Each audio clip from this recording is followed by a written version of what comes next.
If he's a caster, it doesn't make sense for him to close the gap. Zane! Come on out, Luke! That's a dragon! Your flame breath! Sonic Accelerate! Nice move. Think I'll borrow it. Skill Eater! Previously, our protagonist Kelvin had died, and upon dying met with the goddess of reincarnation. He did something like no other. By spitting intense games on the goddess, she decided to not only bless him with powers, but also a harem of his own.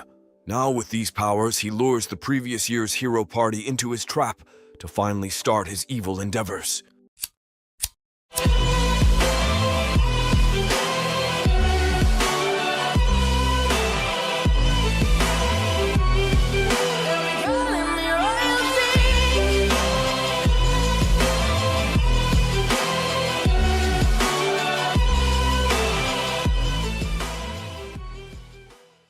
Episode 7. Before they start their attack, however, the heroes do what they do best, showing their worthless courage to others. They tell Kelvin that they will bring him down and bring peace to the kingdom, but Kelvin simply laughs. He tells them that they should play a game, offering them a 4v1 against himself in exchange for the loser obeying one wish of the winner. After he makes these claims, they observe his magic but are unable to reveal he is at least at their level. After they accept his challenge, Eiffel reveals that by defeating the heroes, they will blame it on Christopher, thus incriminating him further. To sum it up, Kelvin's plan is to falsely charge the bandit leader with more charges in hopes he gets executed. As they wait for the heroes' party to finish discussing their plan, Kelvin hands out snacks to the others. While they eat, Eiffel urges Kelvin to be careful, telling him although their levels are low, they have unique skills. Once he hears this, Kelvin tells them no matter what comes to them, he will easily deal with it. Finally, after the long wait, the heroes start their attack, using a 4-way combo attack. This combo powers up their stats, giving the leader of the heroes the confidence to charge Kelvin. To their surprise, however, Kelvin sends in a slash that sends them back. He charges another one of the heroes, but she reveals to be a summoner with a baby dragon. Because of this, he dodges and moves away to another hero. Once teleporting behind her, he uses his gloves ability, Skill Eater, which allows him to copy other people's skills. With this new skill, he plans combining his strength with the unique God-blessed hero skill. Before he has a chance to unleash the attack, he gets rushed and forced on the defensive. After dodging the incoming attacks, he tells the hero that he simply put her down. This enrages the hero, so he continues his pursuit on Kelvin, forcing him into a corner. Kelvin has other plans, however, using his raw strength to punch the hero's sword. He continues his onslaught by sending in punches faster than the speed of light, creating afterimages after each swing. As he beats the hero down, he laughs mischievously until another one of the heroes emerges. They attempt to land a cheeky blow on Kelvin, but he blocks it by summoning a large wall. To counter this, the swordsman hero slices his wall in half, impressing Kelvin's party members. They talk about how it's a strong, unique skill, but against Kelvin, it is nothing special. He proves this by overpowering a combined attack from 2 heroes at the same time. This makes them recognize his strength, so they steel their resolve to try harder than ever. As he shouts this, another hero slaps him in the face, telling him that they are powerless against Kelvin. Before we continue, let's take a moment to answer the question of the day. What genre of anime would you like us to cover next? Comment down below for a chance to be shouted out in the next video. Now back to the recap. She reminds him that they are fighting for the good of the world, and not for their own glory. She tells him that when they first woke up to be greeted by the Saintess, she was scared of what was going on. She tells them that despite this, Tuya stayed calm and guided them into victory countless times, bringing out their full potential. She then finishes by telling him he can't do this alone, urging him to rely on them more. Once he hears this, a new force awakens in him once again, giving him false hope. Kelvin asks them how much longer he needs to wait, to which Tuya shuts him up by using an attack. He creates a flashbang, removing Kelvin's eyesight and giving the other heroes a chance to attack. They all rush in to finish it for good, but Kelvin uses a spell to knock the heroes back yet again. The heroes think that by using an explosion of that level, Kelvin must have been injured himself. To their surprise, however, he emerges completely fine, making the heroes lose more of the hope they have. Kelvin then declares to the heroes that they stand no chance against him, none of them using their spells correctly. He gives each of the heroes guidance, telling them their skills back to them, asking them to use them all. Once Tuya hears this, he finally unleashes his true power, awakening not only himself, but his sword as well. With this newfound power, he rushes Kelvin, making his comrades think he has a chance. They join in to support him, using their most powerful magic all at one time. The heroes tell Kelvin confidently that he has no way to counter their spells, so it's over. While this happens, Kelvin's party members offer to help him, but he still shows no weakness. Instead, when an attack comes his way, he summons in a golem to block the attack, thus giving the heroes more enemies to face. While the golems stall time for him, he prepares a new spell that he has been preparing for the last few days. As he uses this spell, one of the heroes notices that not only is he using a powerful spell, but he's creating a new one entirely. Kelvin, on the other hand, is deep in thought, attempting to use this battle to reach even greater heights. Then finally, after finishing his spell, he breaks free from the ice magic binding him, causing the heroes to wonder if anything works against him. Following this, a hero rushes him, hoping to take control of the confusion, but she is defeated by Kelvin. He then moves on to the mage and takes her down with a simple strike. Now with just 2 remaining, he rushes the summoner, showing her the power of the Black Summoner. He sends in a spell that binds her, causing her to be immobilized as well. Now with just Tuya remaining, he becomes enraged after losing all of comrades. He rushes at Kelvin to try and win himself, but he gets knocked down yet again for the 3rd time. Once he defeats him, he tells him if he wants to protect his party, then he needs to become stronger. Tuya then wakes up to find his comrades beside him not acting hostile towards Kelvin. He wonders what's going on, but once he spots the slime, he realizes that Kelvin has been on his side all along. Following this, Kelvin introduces himself to the heroes and apologizes for beating them up. After he asks this question, however, he remembers the tips that Kelvin gave him, so he recognizes him as an ally. To show this, he bows down to Kelvin and tells him he will do anything he wants. Instantly, Kelvin tells him to strip, showing no shame in saying so. Episode 8. Following this, Kelvin frees the ragged beggars and ships them off to the royal capital in hope of a better life. While they're being freed, the thugs are being locked up in jail for life. Later that day, Kelvin heads into a dungeon to help the heroes become stronger. He makes them face off against a large octopus while in their underwear. He enjoys staring at the heroes while they fight, giving tips in the process. Thanks to his help, they are able to land a strike, but still fall short of overpowering the monster. While he watches them, Sira emerges and asks him why he is even giving such weak humans a chance. After she says this, the heroes successfully defeat the monster, proving her wrong. Aphil, Kelvin's elf slave, then presents the group with some fresh lunch as reward for defeating the monster. With her being in only an apron, the other girls wonder if they can measure up to her. Tuya then begins yapping, telling the group that before they started this, they had a main quest. He explains how they originally came into this world, explaining they were teleported while still alive. Once he hears this, Kelvin asks him what he would do against an S-rank boss. Tuya tells him he would run, and subsequently Sarah runs into frame with the S-rank boss behind her. Kelvin tells Tuya to man up and try his luck against a monster of that caliber. He then accepts the request and tells Kelvin he will become stronger to defeat an S-rank boss next time they see him. In order to raise their levels, however, the heroes decide to embark overseas in search of a stronger hunting ground. As thanks for giving him some eye candy, Kelvin gives Tuya some chump change, telling him they will meet again one day. Following this, as they sail away, Tuya wonders if he will one day be at Kelvin's level of strength. While they travel overseas, Kelvin asks Gerald about his knowledge overseas. He asks if they could currently defeat the Demon King's army if he were to return. Gerald confidently tells him that although they may not be able to defeat the whole army, they could definitely defeat multiple S-rank boss monsters. Then, as they walk, Sarah emerges and slaps Kelvin on the head, informing him that the guild is requesting him.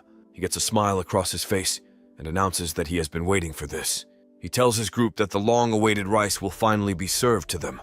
The party then head to a large castle after being informed the king of this city is willing to talk with them by the guild.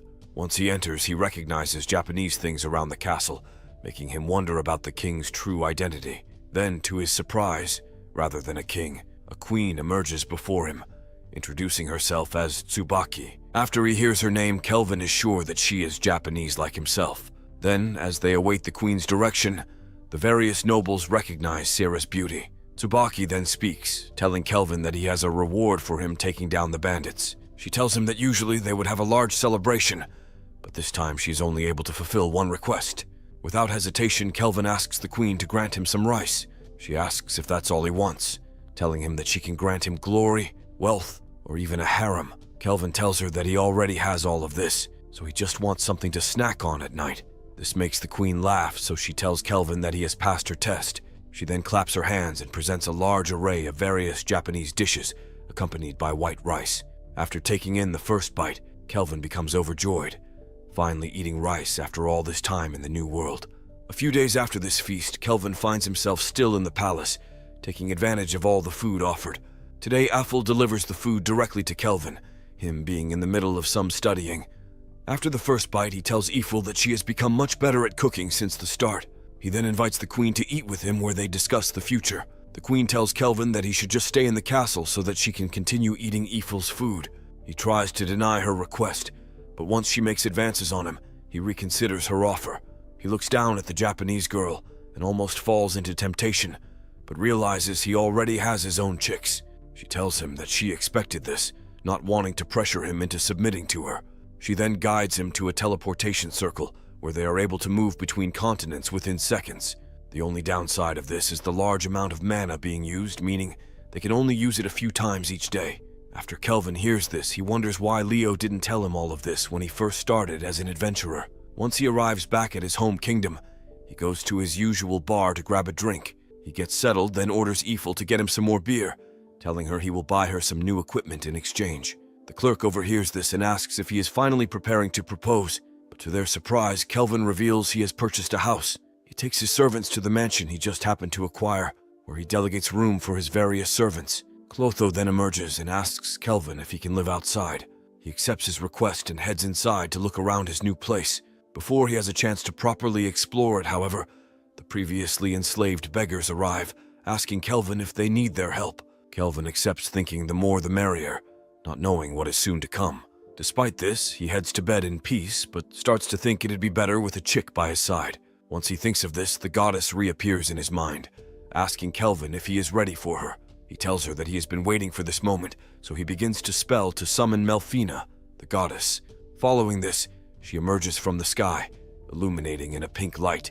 After the first glance, Kelvin realizes why he gave up his past life for her. Episode 9. The following morning, Kelvin brings her to breakfast with him after scoring lucky the previous night. While they eat, his party asks who she is, to which she introduces herself as Melfina, the goddess. Once they hear this, instead of acting shocked, they accept her into the group without a second thought. Gerald, on the other hand, tells Kelvin that she thought that she was his new wife. This makes the other girls jealous, so they all try their best to win over Kelvin's heart, knowing that eventually he will have to pick someone.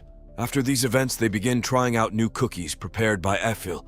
Melfina then gives Kelvin a gift as a sign that he has done well in summoning her. She puts a mark on his chest and gives him a blessing from herself, granting him 2 effects. First, he can survive any fatal attack once a month to protect him from any unsuspected attacks he suffers. The next ability is the ability to summon heroes from other worlds to work as his slaves. After this, Sarah and Melfina decide to engage in combat to test out how strong they really are. While this happens, Kelvin wonders what the other heroes are doing currently. He considers summoning a new hero, but is unsure how he can properly train them into becoming a hero of the world. During this, Sarah attempts to trick Melfina with one of her attacks, but she gets read like a book. Kelvin, on the other hand, thinks about the different heroes that he could possibly summon, thinking he might fail and summon someone worthless. Eventually, the battle between Sarah and Melfina ends with a draw, neither side being able to properly overpower the other. Gerald asks what they were dueling for, to which it is revealed the winner would have gained the right to sleep with Kelvin.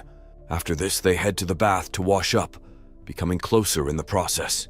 Aphel then arrives and tells them that Kelvin has been thinking about summoning heroes a lot recently.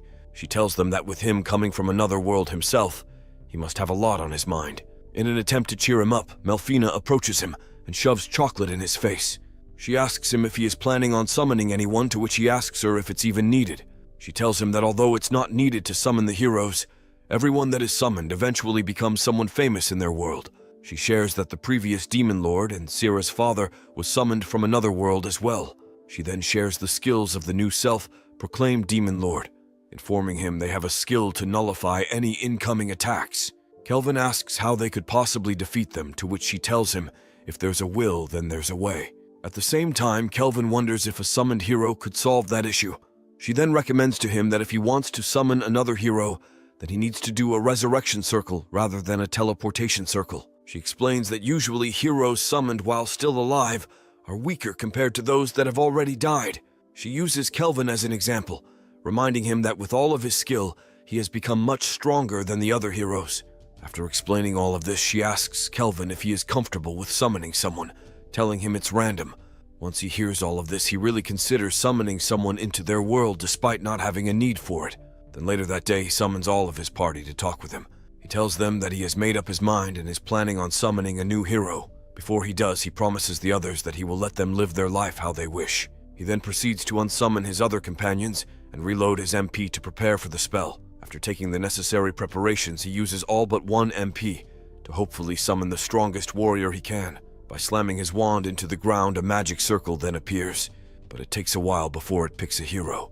Melfina explains that they are probably busy choosing what skills they want and such. Then after a bit of waiting, they are summoned into the world with the appearance of a brown-haired girl. Kelvin then begins by explaining to her that he is an adventurer who summoned her. After hearing this, she introduces herself as Ryan, showing excitement to be in a new world. Following this, she breaks down into tears, thanking Kelvin for giving her this opportunity at another life. Kelvin then faints from using too much mana to summon her in. Later that night, Ryan wakes up in a state of confusion, still not having adjusted to her new world. She remembers passing away in her previous life and choosing her skills for this world. To become adjusted to the world, she ventures out of the mansion in hope of discovering something interesting. As she runs, she eventually lies down on the ground until she is approached by Kelvin. He tells her that he was also reincarnated into this world as a mistake. Having originally been a low-level newbie, he eventually gradually became stronger thanks to his own efforts. He tells her along this journey he made new friends, building the most powerful party in this world. He asks her if she is all right with joining his party as an adventurer, and as you can guess, she happily accepts. She reveals that in her last life she was always sick, causing her to always dream about another life. Thanks to Kelvin, she is able to experience another life, so she tells him she will do everything she can to help him. Before we continue, let's take a moment to shout out the winner of the last video's top comment, user TQQ3 Dowell2 Ease2R. Comment down below for a chance to be shouted out in the next video. Let's get back to the recap. Episode 10. Later that night, Kelvin wakes up in the middle of night to see Sarah in his bed. Behind him also in his bed happens to be Melfina.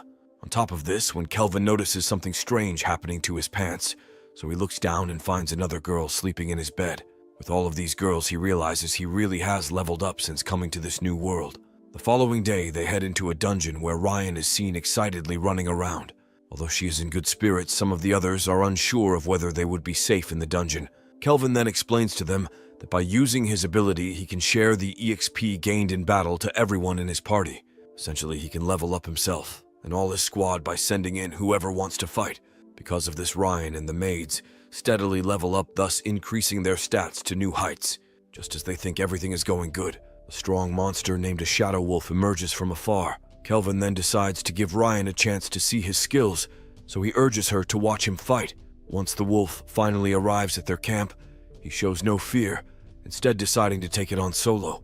With a single magical attack, he not only defeats the monster, but also tames it as his own. He then resummons the monster, and everyone seems comfortable around it. Ephil, on the other hand, is seen inspecting a deep part into the forest to discover various adventurers. Kelvin wonders how he should deal with them, but decides to just invite them to join him. With them sitting around having a picnic amidst a dungeon, it seems like he couldn't be more laid back. The adventurers tell them that they are hoping to do some farming, but stop once they notice Kelvin's party. He asks why he has all beautiful women as his companions, so he comes up with a different excuse for each of them.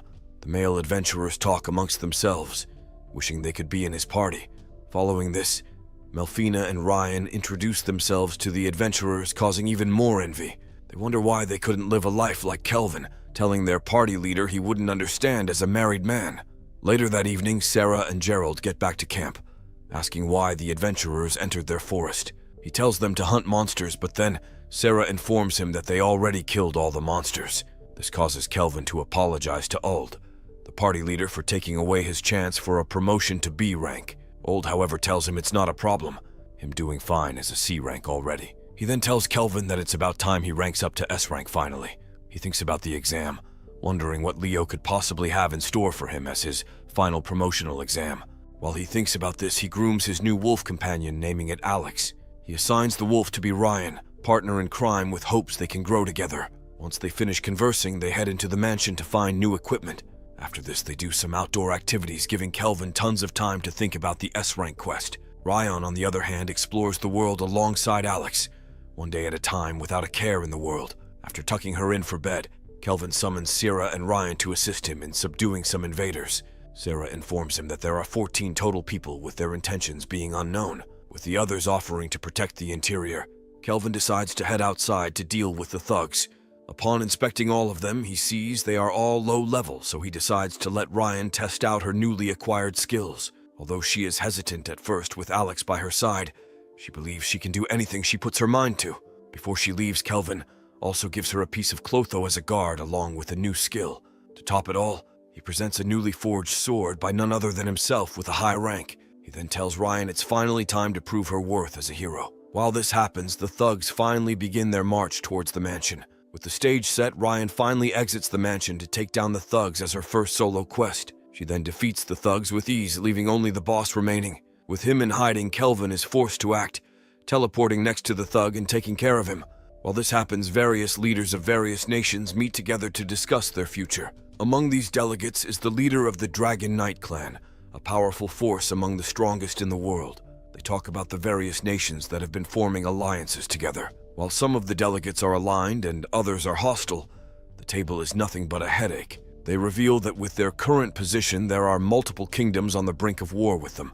The blonde priest, however, seems sure that he can defeat the opposing kingdoms, telling the group that they can take over the world if they wished. Once he suggests this idea, the delegates at the table start to agree with him, talking of one unified country on their continent. The other delegates vote until it ends up being 2 in favor of war and 2 against the chance of war. With this split vote, they are forced to call upon the final one of the captains who, once the messenger gets to the room he was summoned, he finds a man lying on a bed before a group of women.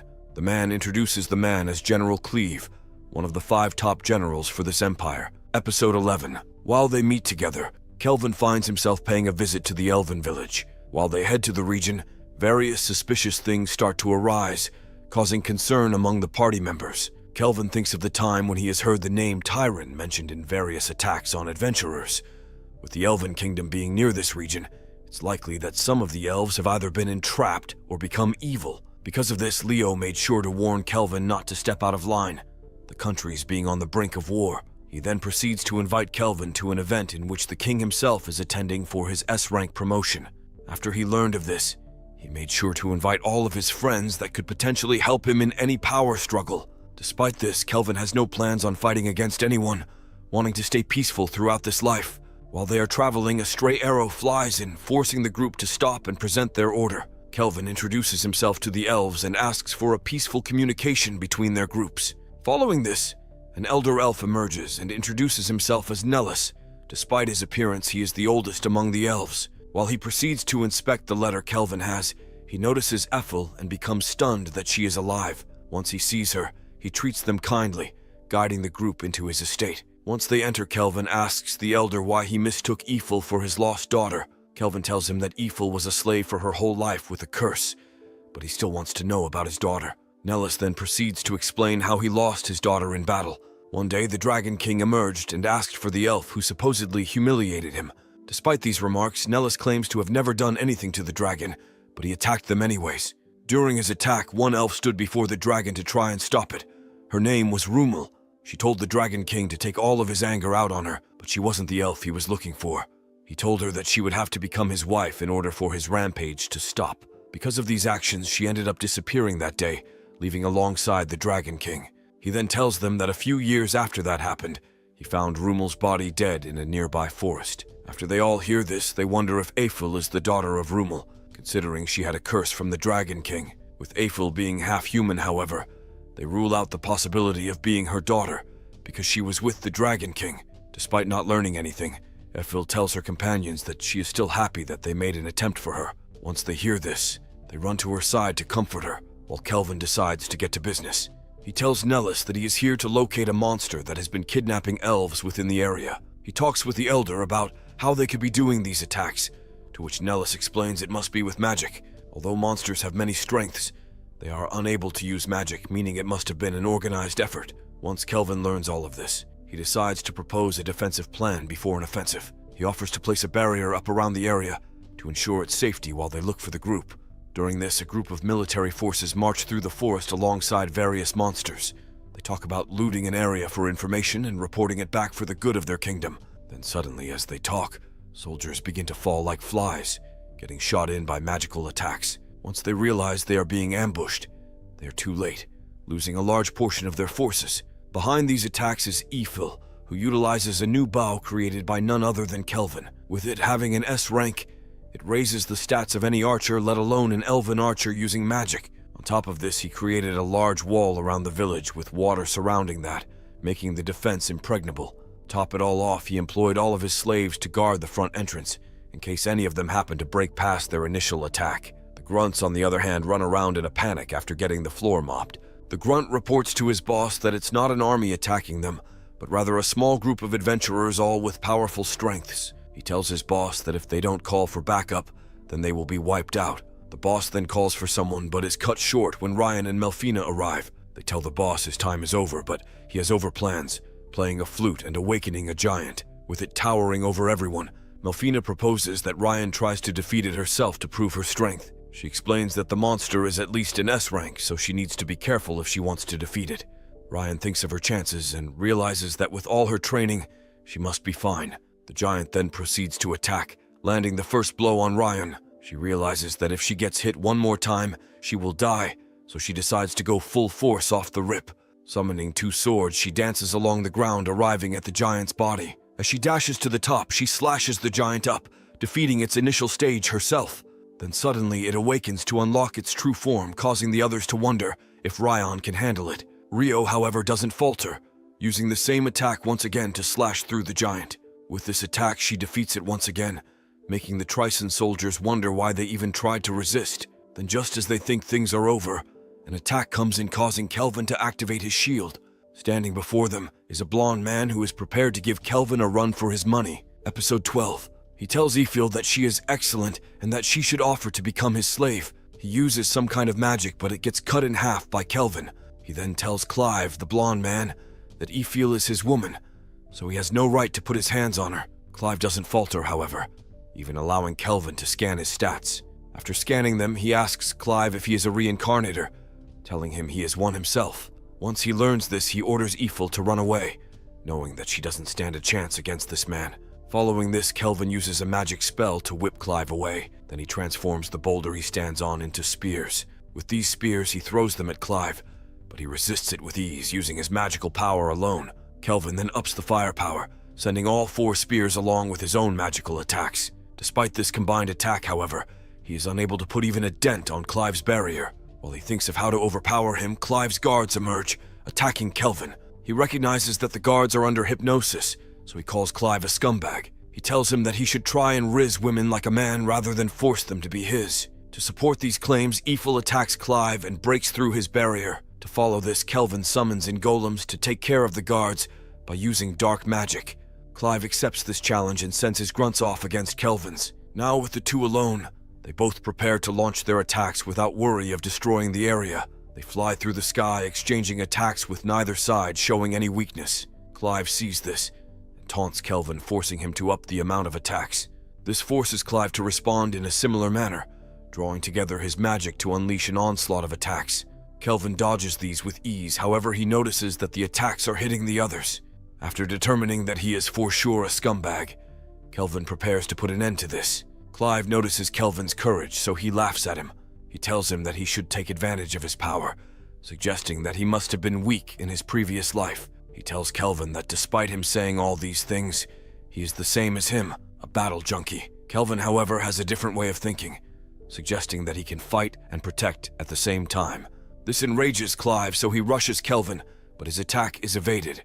In this moment, Kelvin uses a new skill and slices a part of Clive's face, giving him his first injury. Because of this, he tells Kelvin that he plans on using all his power now, unleashing his S-rank magical skill by summoning large winds that shake the very earth. It seems like this is the end of Kelvin's little adventure. Kelvin, on the other hand, thinks this is just one big show, realizing he can slice through it with the right weapon. He then calls upon Clotho to bring out this weapon, where he is able to fully use his power.